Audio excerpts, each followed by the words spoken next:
Good morning, good evening, and good afternoon, wherever you are in the world, and welcome. Welcome to the Infinite Way, where spirituality meets humanity. And it brings me great pleasure to introduce to you Dan Willis.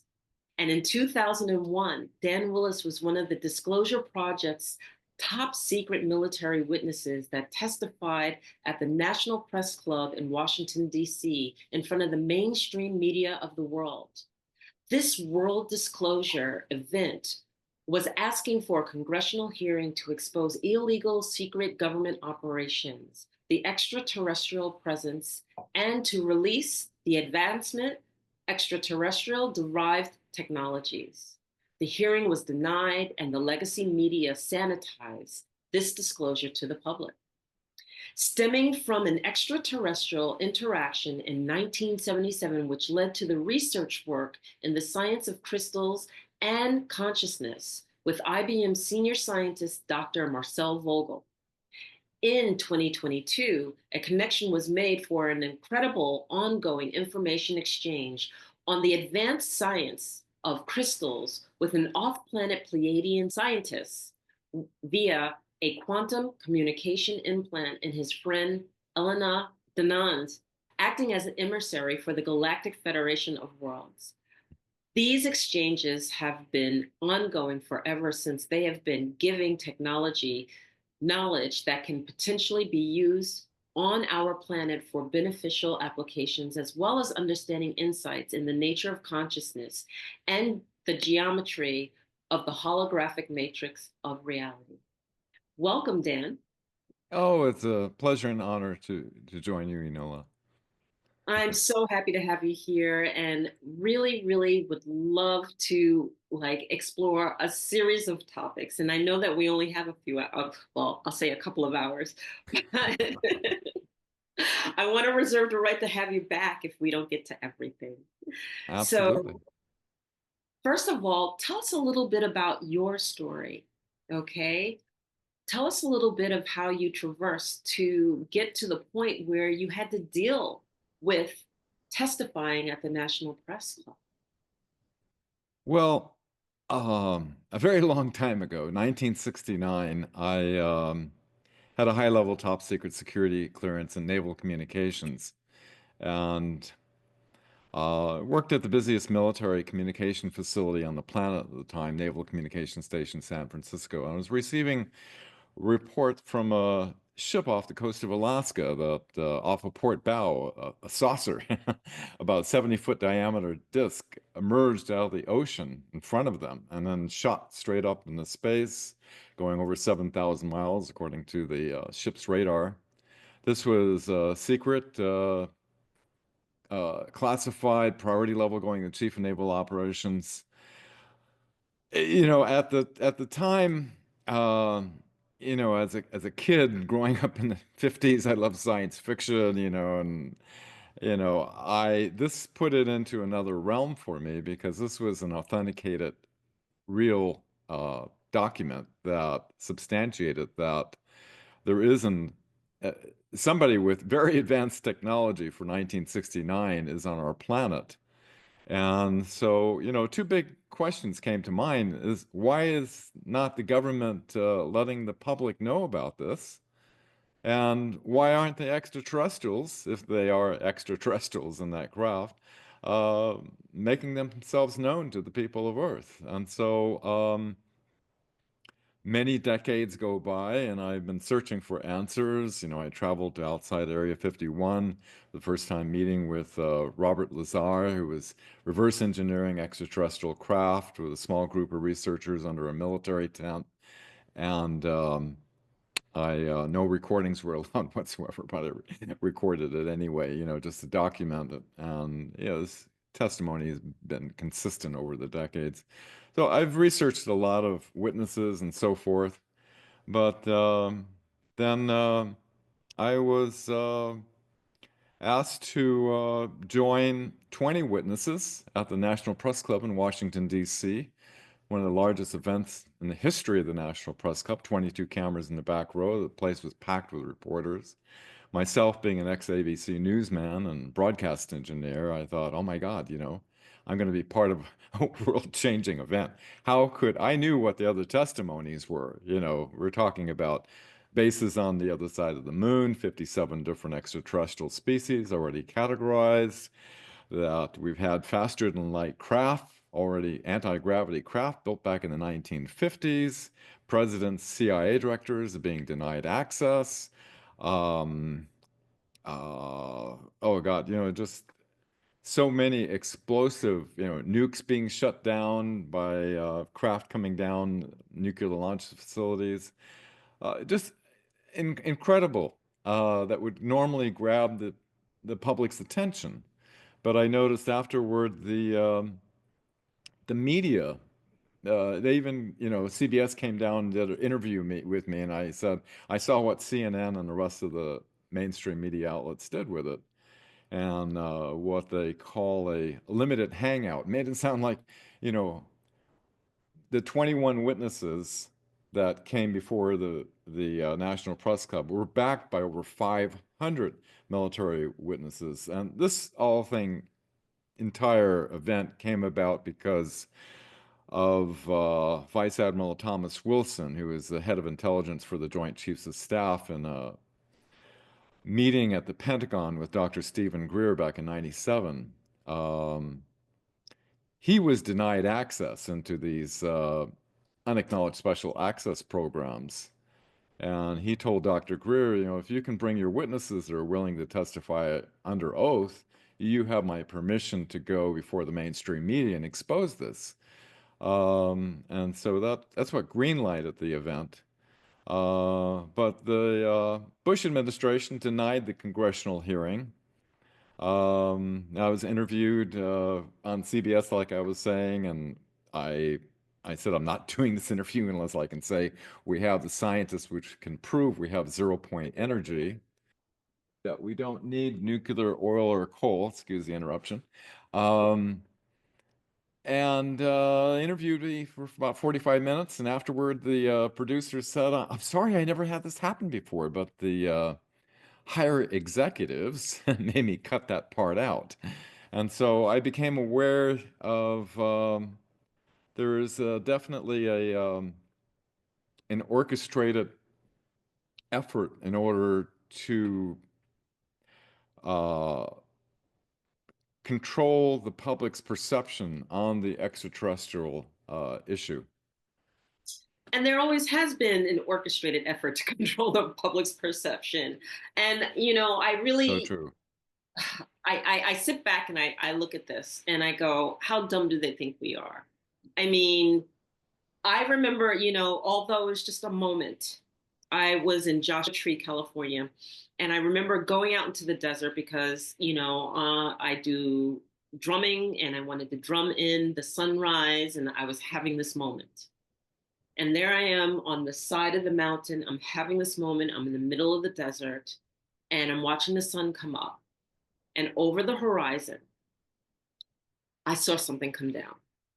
And there it was hovering over the horizon. And I'm like, no one would believe this. So I'm able to get my camera. I go click once, click twice. It's in my camera. Click third time, it was gone. And I've cherished that moment. Matter of fact, I've never told anybody about that moment until right now. Oh, But wow. the hidden in plain sight that the government thinks that they can do. I mean, they a lot of things are done and hidden in plain sight. I mean, there's Mm. a bit of truth to everything that's just so obvious, but yet our people follow it. So, all I can say is if you blindly follow without doing your research and your homework and your understanding and the depth, if one person protests, well, maybe thou doth protest too much. But if many, many groups of people come together saying the same things over and over and over again, I mean, you have to be just crazy not to realize that something is taking place, something is happening, something's positioning. And then in terms of our jumps in technology, and knowing that in those extraterrestrial visitations, they potentially are reverse engineering and trying to learn from it. And the technologies that we even have today, presently, I would say stem from that. Is that a correct assumption that, basically our leaps or our leap of octave in technologies that we have today have come from the visitations that we've received? Oh, without question, definitely. As Colonel Corso revealed, who was involved in that, where they were disseminating out into the public sector, some of the things in the corporations were discovering in the retrieved extraterrestrial craft. Um, I've been researching it since 1969, and then in 2001, after I saw, when I was a kid, I used to watch, the news with my father, Walter Cronkite, and had no reason to question anything that no one would. It's like, why would you be controlling our perceptions? Why would you think that there's anything other than how the news is reporting it? Um, 2001 was a big eye-opener for me regarding the control of the media. Interestingly, a media company out of Hollywood, knowing I was a ABC newsman and also a witness, they said, we'd like you to write an article on the control of the extraterrestrial issue with the mainstream media. I was more than happy to oblige because I wanted to find out what the heck happened.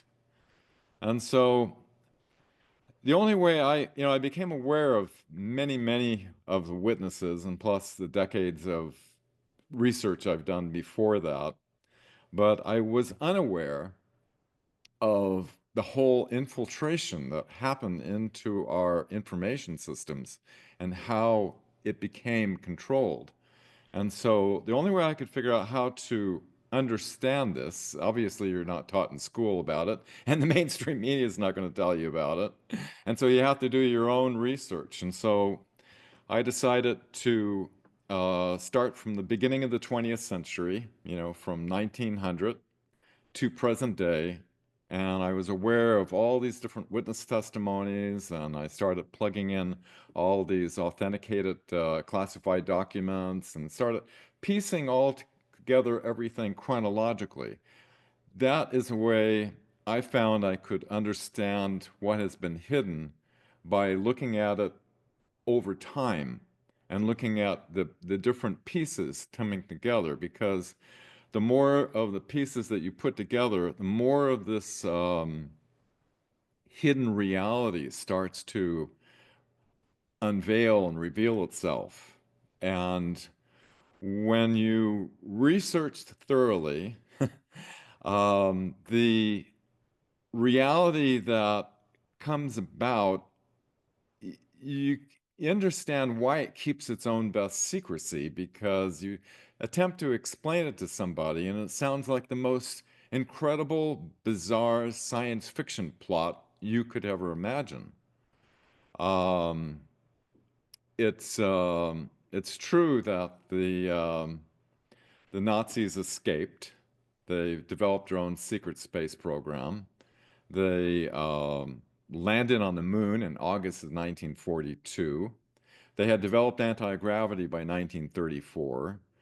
The United States didn't develop anti-gravity until 20 years after, by October 1954, as Dr. Stephen Greer testified. Um, and and there was an infiltration of a plan to using psychological warfare. They called it Weltanschauungskrieg, which stands for, in German, it means worldview warfare. Mhm. And and if you look at Operation Mockingbird, Alan Dulles, who was infamous for the Nazi infiltration, you look at the Invention Secrecy Act, 1951. Anybody that has um, anti-gravity, free energy, um, if you have technology that will prolong human life, you have technology that will increase human intelligence.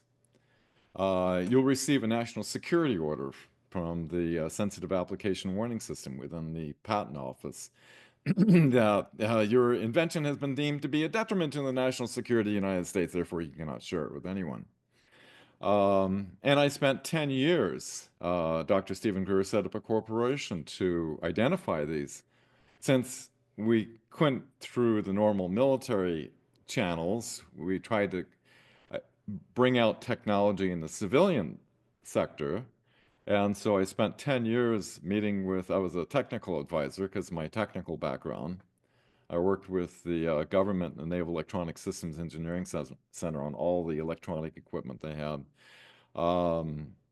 And every situation, it, it it was just a nightmare story. Anyway, they have a system in place to keep us using nuclear, oil, and coal and these obsolete, dangerous technologies, whereas uh, we, in the scale of civilizations, you have, civilization level 1, civilization 2, which is where most people think that we're at.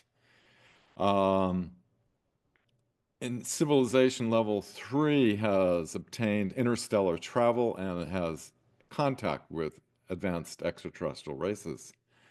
Uh, we are behind the curtain, we are a level 3 civilization that has already achieved interstellar flight. We have advanced technologies. But we have this curtain of secrecy that has got everybody believing that we're in a stage 2. And so, things like the Space Force and things, all of a sudden you're going to find out, oh, we just discovered anti-gravity, and things like that will start coming out. Um, Medical technologies. When I worked with, uh, I had an unusual experience back in 1977 with an interaction with a type of being. It's called an emissary. It's part of a group of extraterrestrials, as part of a science transfer program to our planet. It gave me advanced science understanding that uh, left an incredible passion in me to try to understand what this experience was about geometry and consciousness and the matrix and all this. And so I sought out in the early 1980s Dr. Marcel Vogel, who was IBM's head scientist, who had, he had like 140 patents. He was an incredible genius. He created, liquid crystal displays, magnetic coatings on hard drives, color phosphors for television. He was working with man-plant communication, and he hooked up a split leaf philodendron to a script chart recorder and burned the leaf. And then he thought about burning the leaf again. And the moment the thought formed, the script chart responded. He said that squiggle changed his life. Long story short, led him into researching quartz crystals. Mhm. And so I joined him in research. Actually, went to the mines and brought him a huge batch, which he was cutting for 2 dozen medical doctors in the San Francisco Bay Area. Um, so from that experience, it's interesting as the introduction went. My friend Elena Danaan, who's a French archaeologist who is a contactee. She was abducted when she was 9 years old. They rescued her. They had to repurpose the implant that the Greys put in her. This is all due to agreements that happened back in the 1950s with the MJ12 group. And so she has graciously volunteered to be an emissary as a bridge, the connection between the Galactic Federation of Worlds, which is orbiting in our solar system, Mhm. and allowed me to uh, because I was kind of brought into the science transfer program, they allowed me to ask some questions, So I was completely thrilled to be able to talk to a Pleiadean scientist about the science of crystals. And so this has been going on since April of 2022, 3 years. And there's 200 and some pages of a communications log, and I put together an international team of scientists that has worked with this technology that we're receiving in order to give some beneficial technology to our planet from their world. So, it's been quite an honor to be able to receive this information, and so that's what I've been working on. That's phenomenal. And I want to ask one question before we get into the work that you're working on presently. You know, it's so interesting that this world hides everything. And like for a period of time, we've been hearing this hype that, oh, they're finally going to acknowledge extraterrestrials. They're finally going to acknowledge it. They're finally going to acknowledge it. The government's going to release papers. They're going to acknowledge it. It's coming, it's coming, it's coming. But yet we still haven't seen it come. But when you do your research and when you do your investigations, I look at how Washington was built. Everything was built on sacred geometry. The sacred geometries and the layout are all designed such that the ultimate power is given certain specific points, the obelisks that are in place.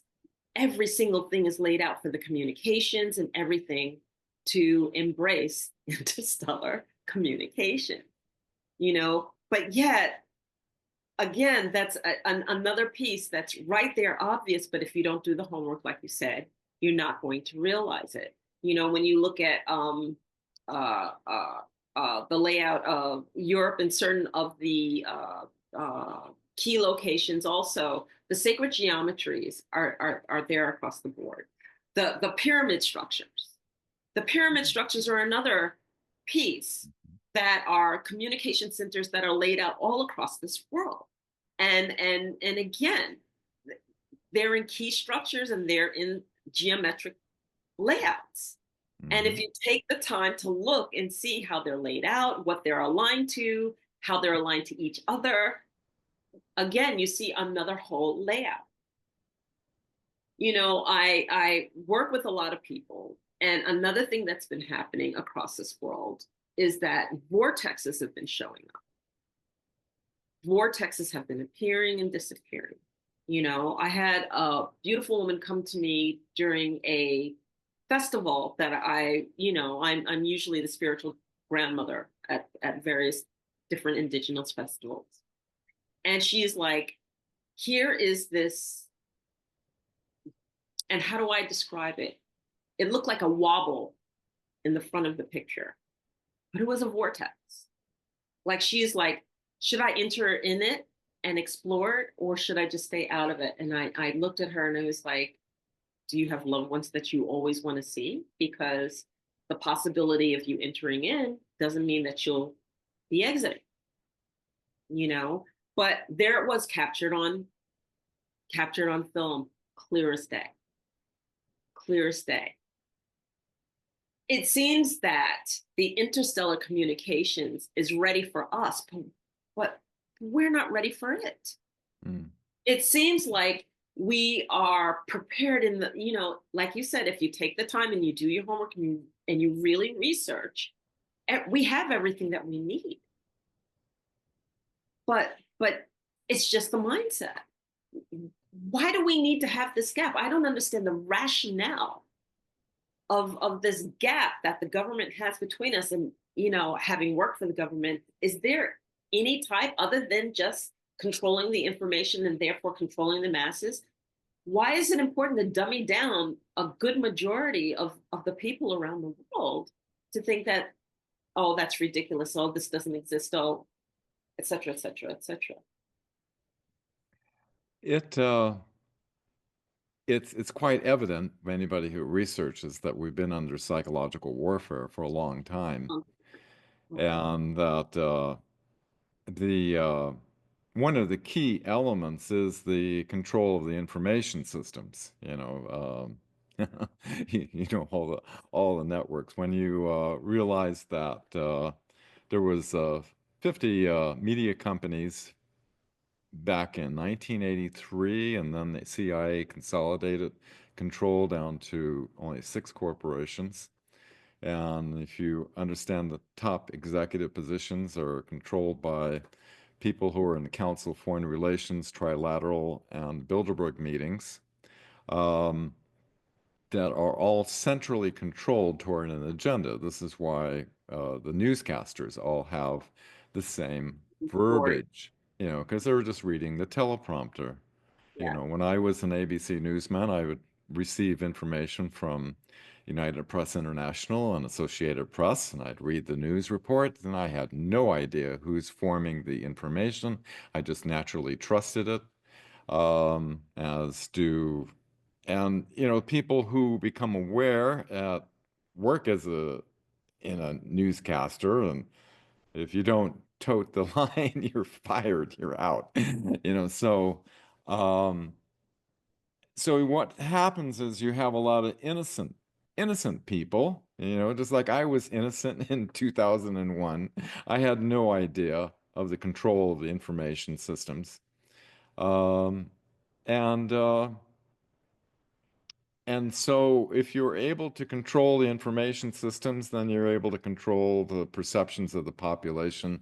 And therefore, whatever agenda that you have, you can move the perceptions of the population to support that agenda. And and the extraterrestrials know that. They know that they're looking forward to us to sort this stuff. They call it there's a lot of different names. The common ones, the deep state.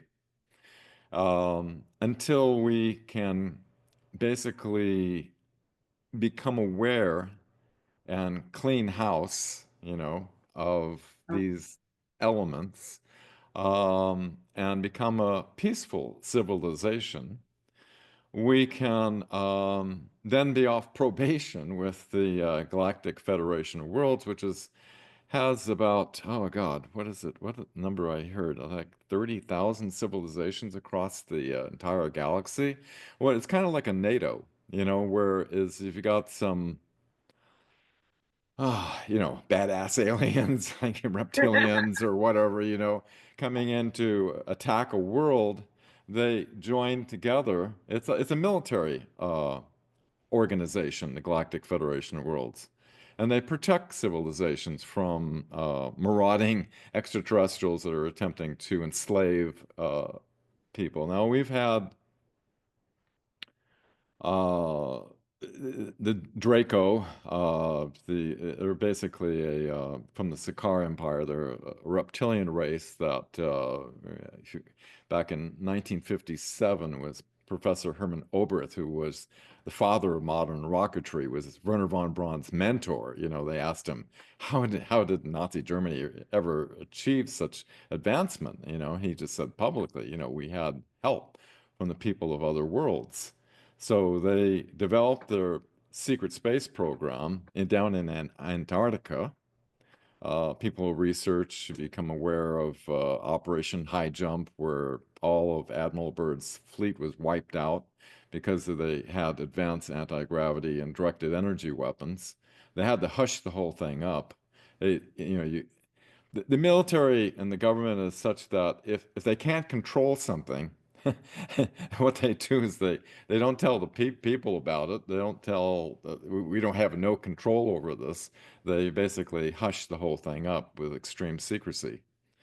Um, so, there's been a lot of good things that have happened in our solar system that the public isn't fully aware of, and that is we had two primary enemies. It was the Greys, which Mhm. back in back in 1954, President Eisenhower met with the Galactic Federation of Worlds and warned them about the deceptive Greys. They were basically a hive mind group that's like bees and ants. They all operate from a queen, one mind, and they're in Office of Naval Intelligence was working with the Galactic Federation of Worlds, actually gave Gene Roddenberry the script of, the Prime Directive is a real thing. You have, warp drives, teleportation. All these concepts were meant to put into the collective mind of the planet in order to create a bridge to the future. Right. And, and so, what happened back in, we have an Earth Alliance that has advanced technology. When I went to Washington in 2001 and inspired a hacker in the UK, Gary McKinnon, who discovered the US Navy Solar Warden secret space program, which they wanted to put him away for 70 years in prison for disclosing that secret. Well, that program launched back in the 1980s, and there are several huge cigar-shaped battle cruisers out there in our solar system. There's what's called an Earth Alliance, Mhm. and the Earth Alliance, working with the the Earth military that's highly advanced with this advanced anti-gravity and other advanced technologies, working together with the Galactic Federation of Worlds, extraterrestrial, they purged in 2021 and 2022. The Greys were dismantled. The reptilians, who were, it's kind of like the Greys are like the Borg in Star Trek, Yeah. and the reptilians are like the Klingons. And they removed them from our solar system. So they're no longer a threat. And so now it's just a matter of our planet cleaning house and with see the extraterrestrial overlords that were in charge of the high levels of the deep state, you could say, are now that pyramid is decapitated. So Okay. now it's just the Earth minions that we have to deal with. They still have power, but it's diminishing, and we are. Uh, One interesting thing is that Elena, who goes off planet physically, is none of this is channeled stuff. She and I've been researching uh, everybody I researched thoroughly, and there's like 26 corroborations that there's no way she's making this up, No. such as, a couple of examples is in her book, A Gift from the Stars, she has access to the Galactic Federation database. She detailed 110 different extraterrestrial species, what they look like. She's a great artist. She recreated it, what their planets look like, and she knew there was 3 planets in Proxima Centauri 2 years before NASA, with higher power telescopes, was able to discover and confirm that. Also, her contact, Thorhan Oredion, Hmm. um, he was working on Mars. They were doing, since they cleaned house out of Mars, um, they experienced a huge quake, and she contacted uh, Dr. Michael Salla, who kind of timestamp document. It says Thorhan just said there was a huge quake on Mars. A week later, NASA reports the largest quake ever recorded in our solar system on Mars. So it's just stuff you just can't make up. And Pick up. there's No. 26 other corroborations. I always look for, there's a lot of people saying things, and there's people what I call counter disclosure assets that make up stuff for whatever reason to muddy the waters or whatever, whether they're uh, part of an orchestrated effort or just delusional, whatever the case may be. Um, they don't have the corroborating evidence to back them, but Elena does, and that's why I've been working with her. But so oh, what I was going to say is that she went on board a Metaton ship that had a time-looking device and was able to look into the future, 20 years. The Earth is beautiful. It's like nature is coming back more, and it's like a beautiful thing. And I know this time technology is real because when I worked with Dr. Marcel Vogel, I worked on a camera that could tune through time. It was patent, and thousands of photos were made from it, so it's definitely real. And there's a time vector in the holographic field that you can tune through, and I could show you some photos if you'd like. That'd be great. Go ahead, please. Let's see, let me go through here. So when you say that it can, is it actually showing dimensionality? What exactly is it going through? Because space, time, continuum.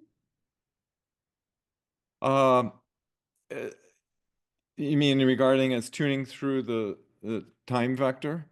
Yeah, when it's tuning through the time vector, what is it actually doing? Well, uh, the past and the future exist in the moment. Right. And when this camera, which is like this is a consciousness assisted technology. Okay. And so I'll bring up the slide.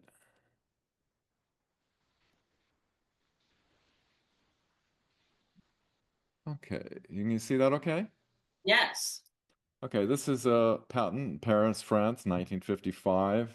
Um, this instrument, some people call it radionic. It's tuning focus for the mind, essentially. Sound oscillators.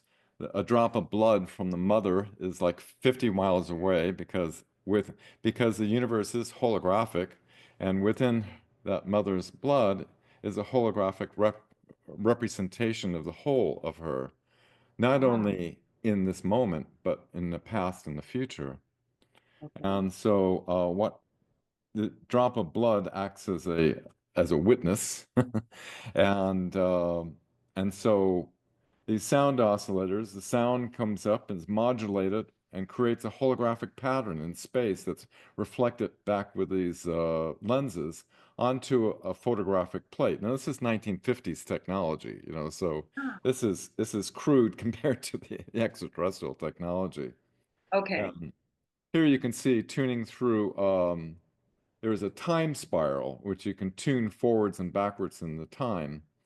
Okay. Here's the mother at 1 month, 2 months, 3 months, and 6 months of pregnancy, different levels of gestation.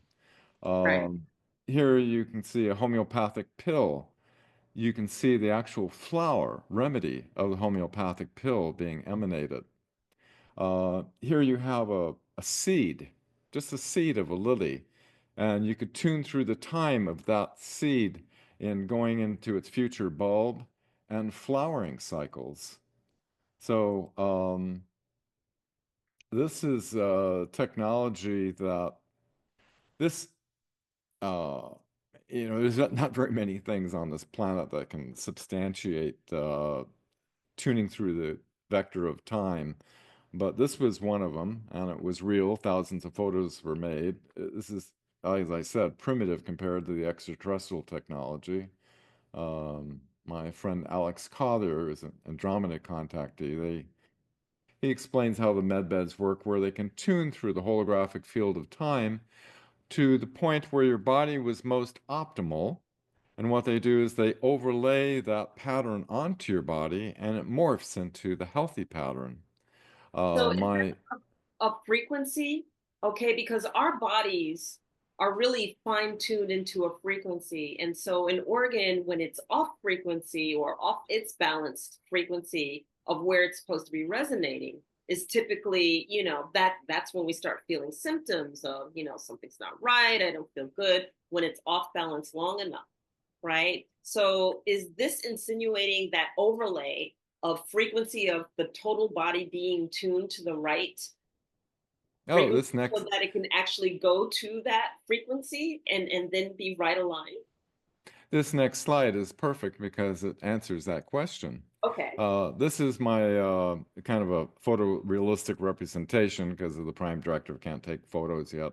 What Jen Hanaredian looks like, my contact who I've been communicating with for the last 3 years. This is how he describes how the fractal holographic technology of the medbeds work. He says, quote, some medbed technologies use fractal holographic technology. Let me explain.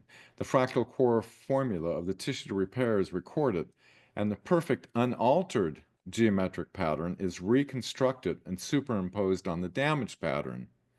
The old pattern instinctively pairs and morphs into the new one because, this is important, because the universe tends toward perfection. In other words, you have a dissonant pattern, you put a resonant pattern over it, it will choose the resonant pattern because of the nature of the universe. It is a holographic fractal repairing. Sound frequencies use to tie in the new pattern to the old one. You remember how I explained earlier that holographic structures are constructed or altered by frequency. So Right. that is how the medbeds work. Is that the reality that we are in is holographic, and the nature of the universe. We're all fractals of source. Um, we are being a fractal of source. We're dual in nature, like source is, and creative. We have the ability to create and change reality with our consciousness. Our pineal gland is an interdimensional vortex that's made up of these calcium carbonate crystals that act as a connection to our soul and to source. Source the structure of the holographic structure of the universe is such that it's based on the flower of life pattern, but it is these infinite number of dimensional spheres.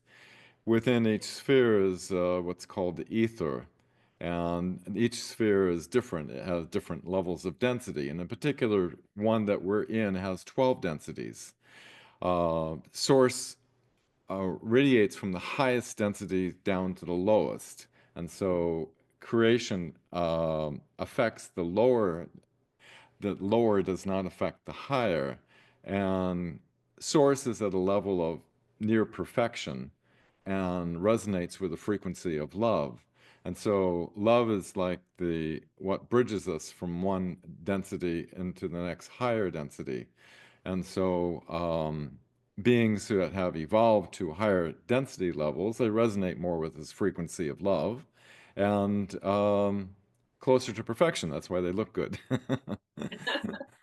Um, That makes so much sense. It really does. Even like in some of our most basic understandings, as simple as tuning forks, when the right tone is played, the organ tends to go towards that tone because it's like that's the way I'm supposed to be operating. I'm not operating at that. So going towards that perfection of that's what balances. That's the perfection of how I need to be in order to operate at my fullest sense. That makes so much sense. and that's the principle of the medbeds, basically, because the universe tends toward evolution and perfection. So when you put a resonant pattern over a dissonant pattern, it will morph into that. Um, the the quartz crystal is and water also are both interdimensional bridges.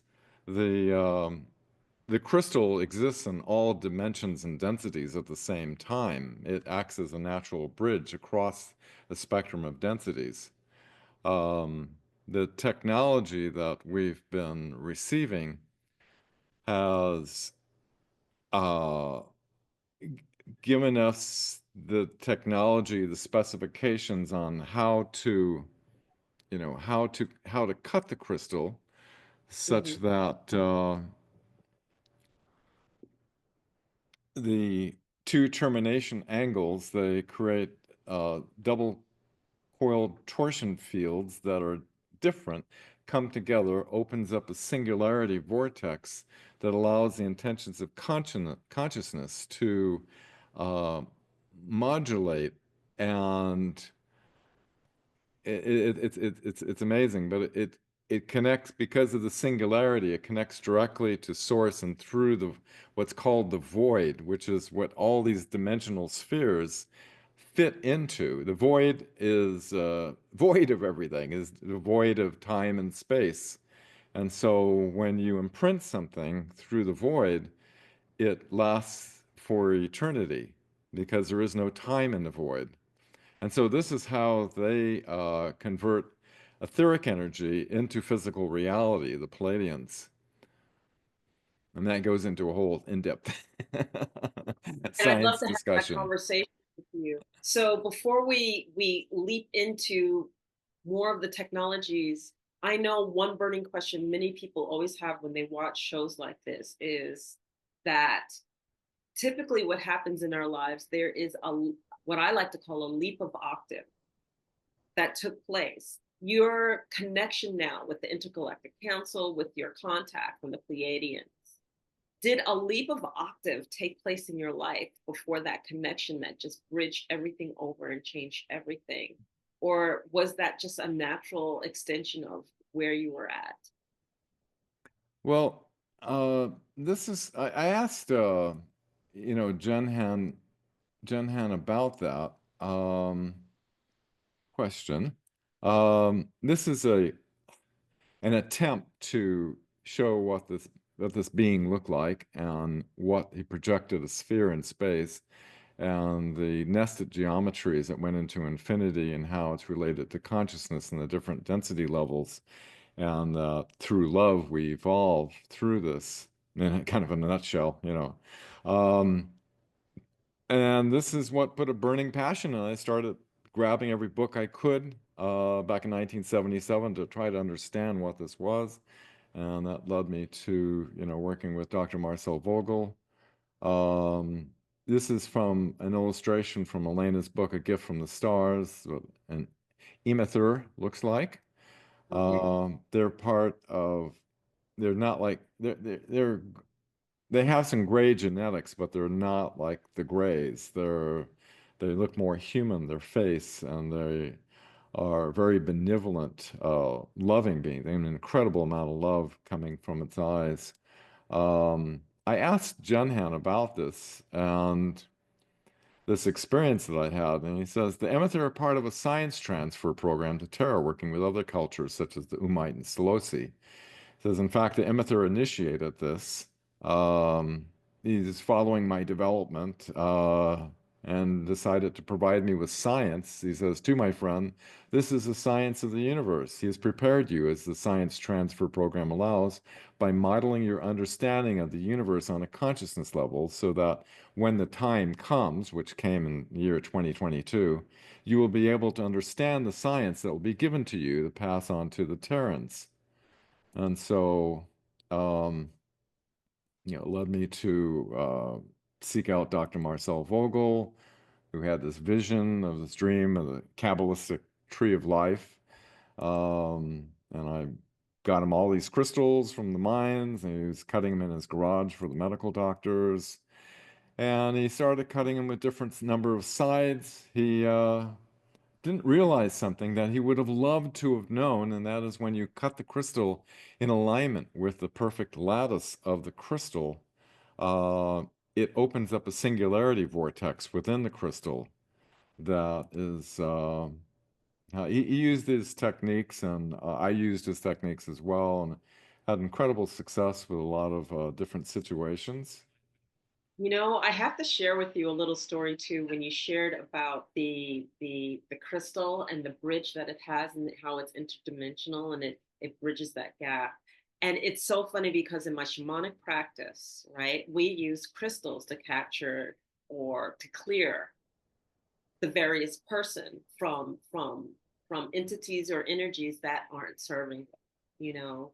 And what you explained in just understanding the bridging part is why I can use that same Vogel crystal here and clear across halfway across the world.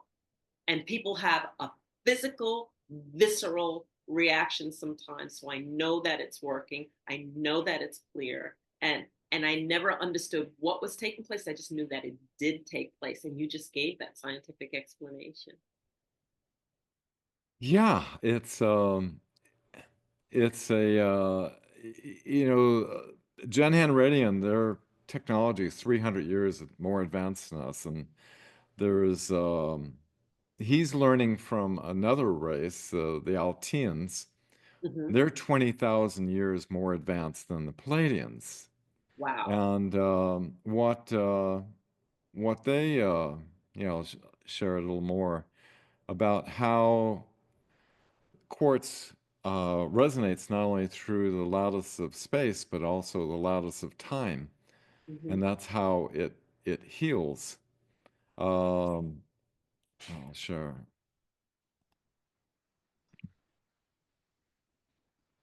Let's see. Oh, Marcel and I were researching these ancient quartz artifacts like the skull, which Marcel saw that it was a quartz embeds consciousness, and so they used it like a transfer device from the old adept into a young girl, the consciousness.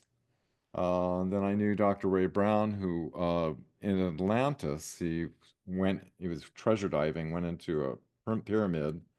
Elena helped me greatly by recreating this room from my brother's notes, who stayed with him for 2 years. Got all the details of this room. This was um, these seven elite scientists, according to Elena, of back in the time of Atla, which is the capital city of Atlantis. They were using this technology. It's an actual photograph I took of the sphere. This is the what we were looking at previously. And let's see. Oh, this is a time-looking device. This is an interesting statement. When she was looking at the time-looking device, Commander Haven said, all these technologies you saw existing 20 years from now are being produced now in this precise moment. Everything is real. Everything exists already. It's ready for when the people of Terra are ready. And a new leader will come and the dark will vanish because the light will rise. All the real leaders will rise all over the planet Earth, as you call it. And it is now very soon the time when you stand up and take the hand we've held to you. Finally take it. We are family. This was in December of 2022. And then in March of 23, she was physically taken on board a scout ship and seen inside the moon these huge facilities where they have thousands of these med beds ready to be released to Earth in the future, which would completely transform our our current medical system, Yes. which would be quite a wonderful thing. This is the how they recruit people for 20 years and back, where they recruit them into a new timeline, then they age and time regress them back, and then they wipe their memories, and 20 years go along in this timeline, and you have all these different witnesses coming back out saying that they served in a secret space program, of which I know quite a few of them. I've researched, all these people and Mhm. much more. And then you have counter disclosure assets and, Elena, here I was saying about the three planets. This is earthquake report on Mars. This is Thor Hanaredian, her contact. Jenhan is actually his younger brother who, when I first contacted, he was going to university in the Pleiades, and now he's graduated. He's currently on Mars doing terraforming operations. Okay. And he revealed I was a scientist back in Atlantis, working on the crystal technology, and my specialty was medical holographic science of all things. Which is Uh, why it appeals to you so much. what's that? I'm sorry. Which is why it appeals to you so much. Yeah, something like that. Yeah, it all feels quite natural. So it seems like a science fiction movie. Um, Quartz crystals, they act as a bridge because they're in all dimensions at a time. Anyway, it goes into a whole thing of the science. I don't know if we have enough time to go into all of it, Because as a mathematics major and a person who absolutely loves geometries, like I draw the flower of life all the time, constantly, and that's part of my logo too. There's an affinity that I've always had with the flower of life. Constantly, I've always felt that particular pattern is just so powerful, of that creation piece. And then what Terrence Howard just did with it by bringing it three-dimensional so that we could see it three-dimensionally instead of always flat, was just really fascinating. the keys of the universe are in that form. Although they're simple little circles created by a compass, within them are the mathematics of the universe. Um, Okay, we're going to run through this rather quickly, just to kind of a feeling of the science that is being shared. Um, Quartz and water are both interdimensional bridges. Tetrahedral fractal geometry is a secret of the universe. In other words, the entire universe that we're in is made up of these tetrahedral forms, very complex arrangements that form the reality that we experience. The periodic table of elements is all made up of tetrahedral geometry. Um, Light, matter, energy are part of the three types of holographic geometry. They actually have replicators on their ship that can create anything you want, a cheeseburger or chocolate shake or whatever you want out of the primordial matter. Our thoughts, every thought we think is geometric. Complex geometric thoughts are projected every time we think. When we breathe, breath, especially when you pulse your breath, as Marcel discovered, it a part of the soul being is impregnated onto that, and it carries that consciousness. And Marcel was able to measure this when he's doing man-plant communications. Our DNA is in quantum resonance with the planetary matrix that we are in. There's an interresonance of conscious life within our planetary matrix. One tingle on the web ripples to the other side on a particle level, and that the inhabitants of a world can shift the density of the planet by themselves by the simple power of our minds. Uh, Elena and I did an experiment. We did this show, creating a positive timeline in planetary matrix using a crystal. We had everybody pulse their breath with a positive timeline vision at that moment. Schumann resonance spike happened, and I asked John Hamm, what we did had anything to do with this? And he said, of course it had an effect. There's a ratio of the population that needs to be gathered to produce a visible disturbance. And you did it that day. The brain waves emitted by all living creatures on this planet are in interresonance with the ionosphere shell.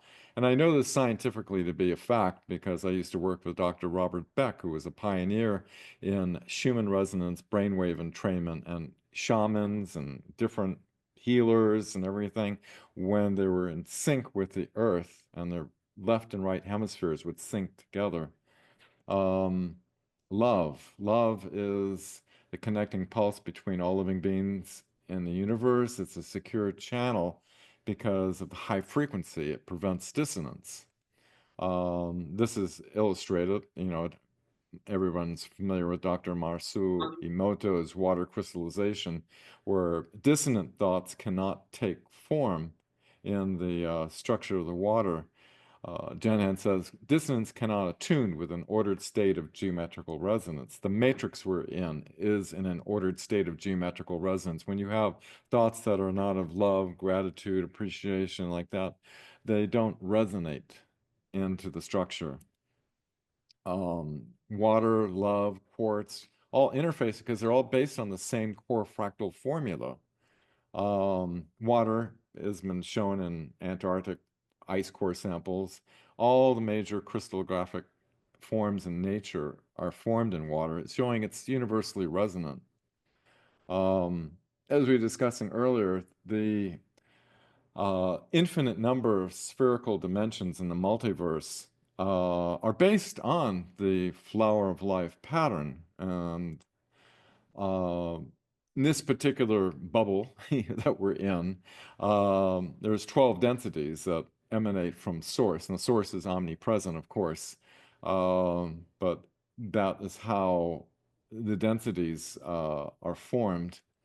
Now, because this flower of life pattern has perfect geometry in it, because the the dimensional spheres of the multiverse are within what's called the void. The void is a nonlinear space, and because of nonlinear space, you have all this variation. So you don't have this perfect geometry of spheres. They're all over the place. And just like you see in nature, you see golden mean ratios illustrated in nature, but they're all yeah, different. We're all different. People on right. different planets look different. It's like you have this diversity because of these this nonlinearity that's within the void. Um, and so, Thorhan is saying, we don't worship the creations of Source because we are of it. We don't worship ourselves, basically. Right. As Una, who is emissary for the Altean delegation of the Cedars, one day you will remember that the highest technology in the universe is consciousness.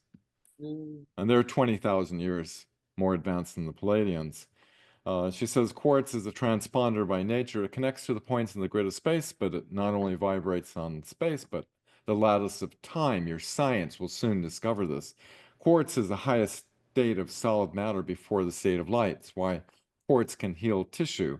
It doesn't reorganize matter on a molecular level, but repairs by transponding injured organic tissues with a vibratory key of a previous state before the alteration was made. In other words, if you hurt your arm severely, that perfect unaltered pattern exists before the alteration was made. And right. because it is existing in the lattice of time, it reorganizes dissonance with a resonant template. Um, and Janhan was saying about the importance of cutting it in perfect alignment with the grid of the lattice. And this is how you cut the crystals. Has to be cut vertically and laterally to the Right. 6 sides, and these are the termination angles. Y, the 51.843-degree angle, the same angle as the Great Pyramid, same angle that quartz grows naturally at. It's a transponder in the matrix. It's like the receiver end of etheric energy. Why the 60-degree angle? Because the tetrahedral structure of the matrix, every angle on a tetrahedron rather, is 60 degrees. So it like form resonance with the matrix. And so it's interesting, Egyptian obelisks are set at 60 degrees. Mm, Um, and so this is how to modify the holographic matrix with consciousness. This was actually one question I asked, probably from a past life memory. I asked him a question, and it was forbidden. They had to get special authorization, and basically, he explained how there is a phase conjugation node inside the crystal that mm, you can project your consciousness to anywhere you wish in this universe, other universes. Anything is accessible in space, dimension, and time. This is great power, he says to Elena, who's relaying this information for me, through a quantum implant. Um, and so I'm honored to share this now. He says the ratio of the hexagonal, pentagonal, multi-layered blueprint applied to a living organism will produce cellular evolution. Humans, plants, stars, and so on. This ratio is the key to life and is represented in the blueprint you know as the flower of life. Those who understand the secret geometry of the flower of life can create universes and life forms to populate them. And here you can see within the flower of life pattern, you can see the hexagonal, pentagonal, the yes. 60-degree angle.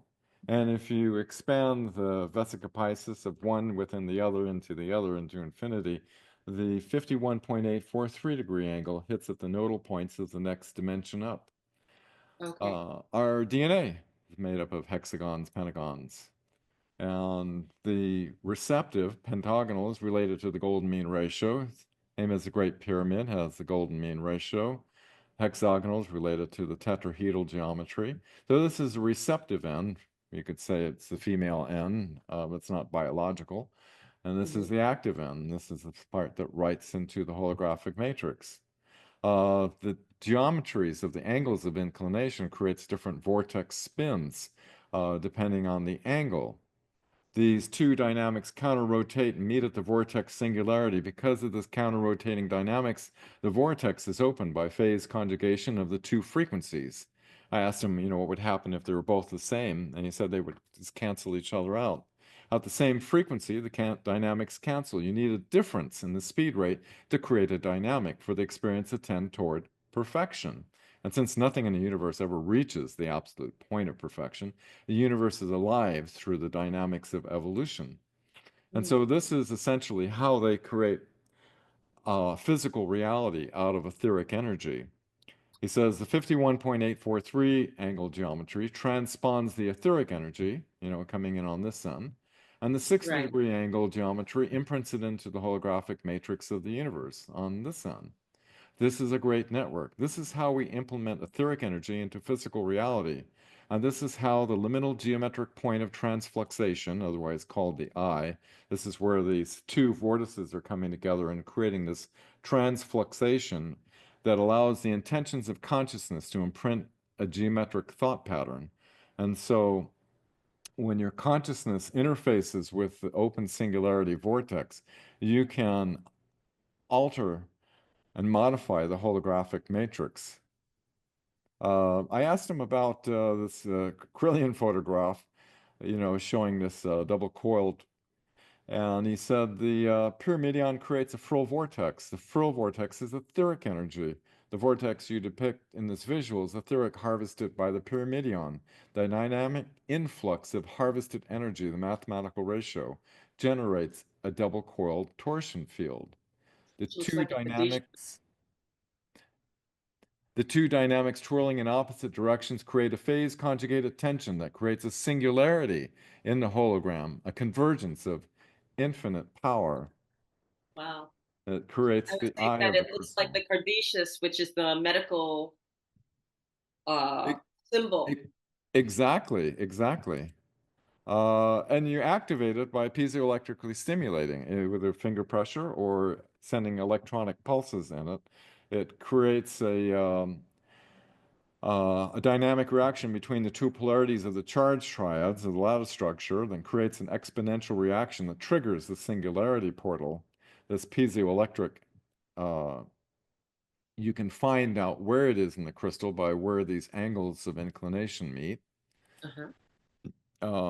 So I put a little, little piece of tape on the crystal where you put your fingers. Mm-hmm. Um, and we set up originally primitively to keep the vortex continuously open by putting up single generators and putting pure silver electrodes across the eye. The designs evolved a little bit. And your brainwaves need to be in gamma level in order to affect the holographic field. And so, gamma state is sometimes expressed as a deep love for all beings. Mm. The pineal gland is, as mentioned earlier, is organically produced by tissues of the human body. The microcrystals generate an electromagnetic field at the center of which is an interdimensional vortex for consciousness. Humans across all races of our species on any world have this vortex gland. The reptoids and Tao, in other words, the reptilians and the Greys, don't have this. That's why they can't access what we're able to. Okay. It's this interface between the vortex within our pineal gland and the open vortex within the crystal that interfaces, so you can, do a visualization if you want and implant it. Um, I'll just go rapidly on this. This is frill. This is how they power their world. This is how they power their spacecraft. They have quartz crystals in the center that the frill charges the red ionized mercury plasma spinning perpendicular. It creates the anti-gravity propulsion system of their spacecraft.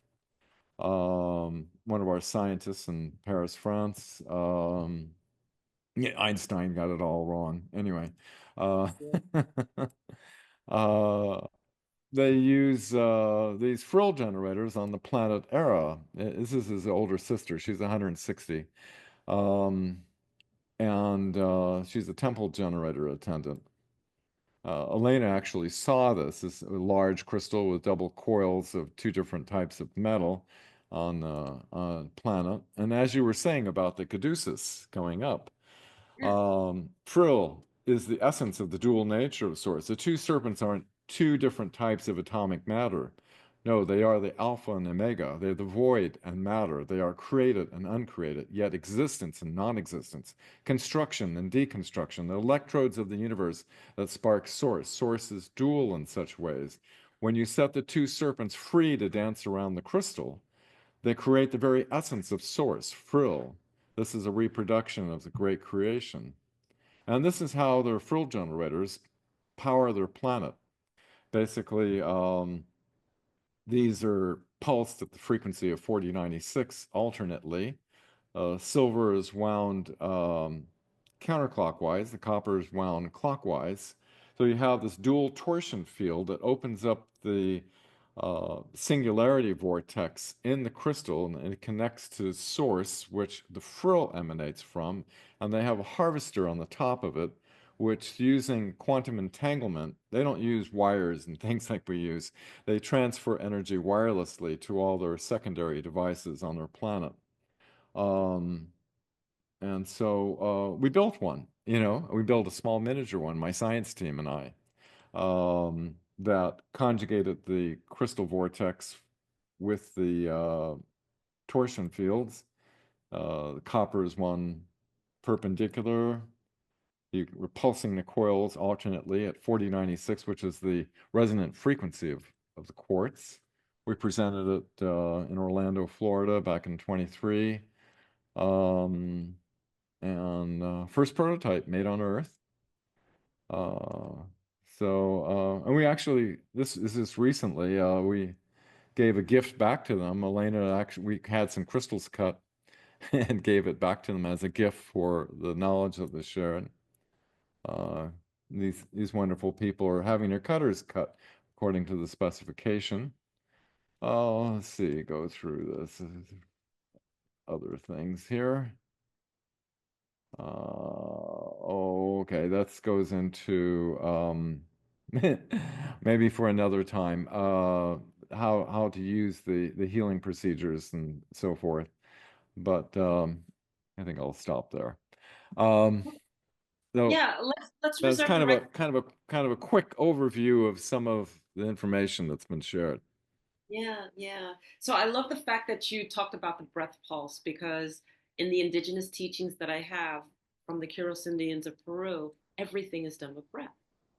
You Yes, know, you blow your prayers onto a particular the coca leaves, or you blow your breath onto whatever it is that we're doing. And it's always like breath three times to the stone, to everything, so that way your energy is embedded into that stone, so that as we're clearing you and working, absolutely.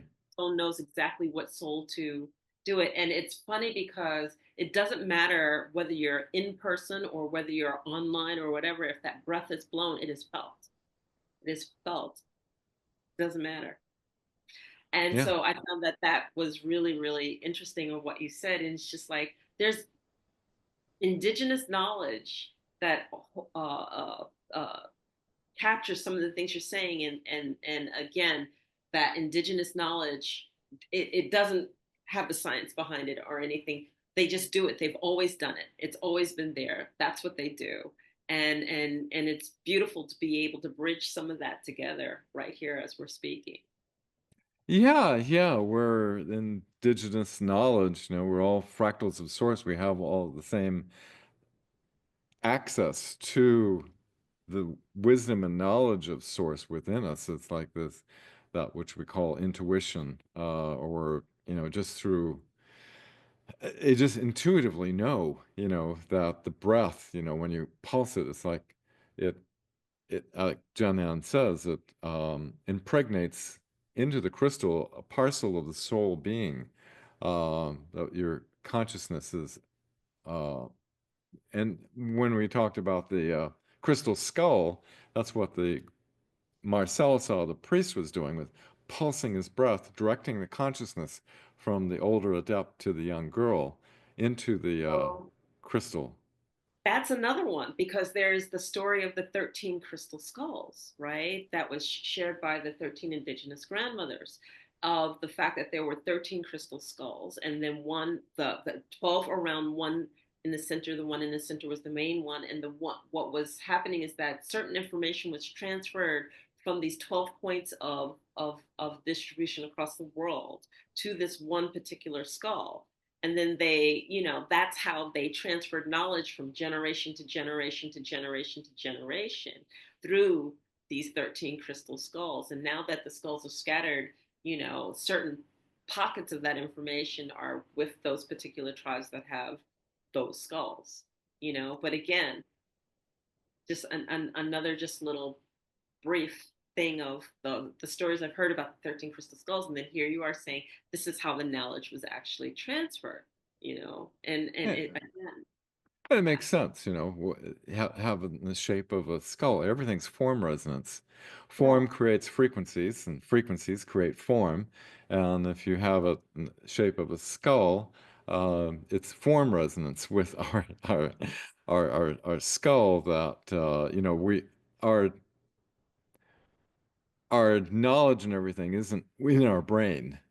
Our we're it's basically an interdimensional transponder that's within our brain that taps into this this reality that we're in. Yeah. And then the last thing I want to ask you, and I know I need to let you go. And you mentioned Admiralty Byrd, and the question that popped up is that Admiralty Byrd always talked about the inner core of the world, and Hmm. the terrestrials that were in the inner core versus the intergalactic or the galactic core. So are we working with terrestrials inside and outside? Is Yeah, that there's races that are in our planet. Our yeah? planet is kind of honeycomb. It has different density layers that there's different races. And we're working with outside and inside both. Okay. Okay. Thank you for answering that. Yeah, because I did read his book too. So thank you. So is there any last words you would like to share with our audience? Anything that you want to leave them with? Well, just research, question everybody, and look for corroborating evidence that backs up, because there's a lot of disinformation out there as well as information. And, love is the way we transform the world within us. And, the power is within us. And, um, it's I just keep a positive vision. I have a lot of hope, but my hope is based on a lot of research and knowledge, and I know that we're going to be entering into an incredible era that will transform everything that we know.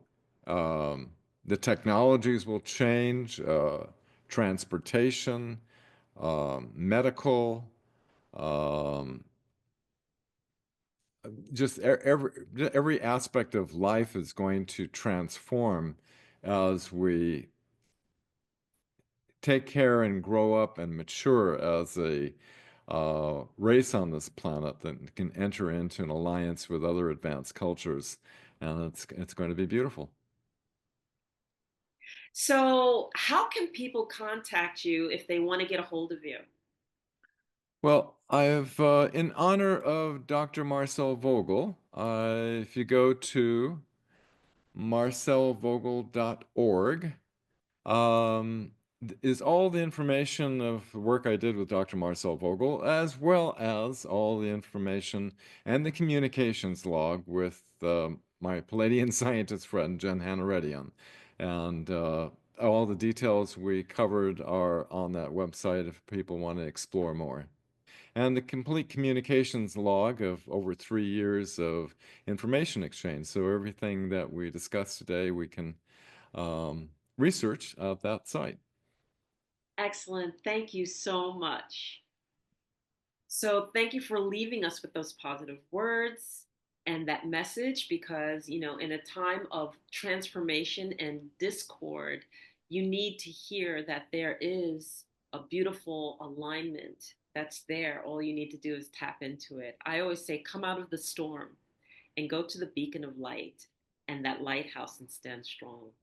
And the innerverse that we are is part of that beacon. And if you can stand strong in your love, then you become part of that strengthening framework that allows others to come out of the storm. So, We each affect everything. exactly, exactly. Thank you so much, Dan, for being here with us. It's been such a pleasure to speak with you. And everyone, if you liked what you heard, please share it. If you really liked what you heard, subscribe, subscribe, subscribe. And again, I want to thank our guest, Dan Willis, for being here with us. Thank you, Dan. My pleasure, Enola. And we'll see you next time on the next episode of The Infinite Way. Take care. Bye bye.